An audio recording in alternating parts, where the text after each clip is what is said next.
सरकार अतिशय दुटप्पी भूमिका घेते आहे. विद्यार्थ्यांचा एवढा छळ करून सरकारला काय मिळतंय कुणास ठाऊक.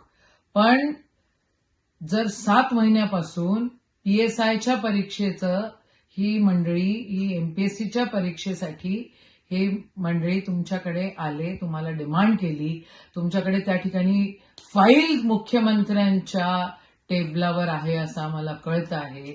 तर मग ह्या विद्यार्थ्यांचे हाल कशाला करताय तुम्ही? आम्हाला कळतंय विद्यार्थी जर पास झाले तर त्यांना पगार सुरू होतील.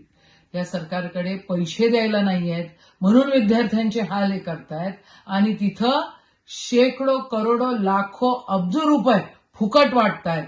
पण जे विद्यार्थी अभ्यास करतायत त्यांच्याकडे हे सरकार बघायला तयार नाहीये.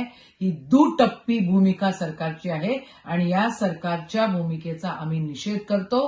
काँग्रेस पक्ष म्हणून आम्ही विद्यार्थ्यांच्या सोबत आहे आणि आदरणीय मुख्यमंत्र्यांकडे जर ती फाईल आहे तर त्यांनी ताबडतोब वयोमर्यादा वाढवण्याची फाईल ताबडतोब त्यांनी सही करून हा GR काढला पाहिजे अशी सगळ्या विद्यार्थ्यांची डिमांड आहे. नाही तर खबरदार राखा तुम्ही, हे आंदोलन इथं संपणार नाही, हे होत राहील.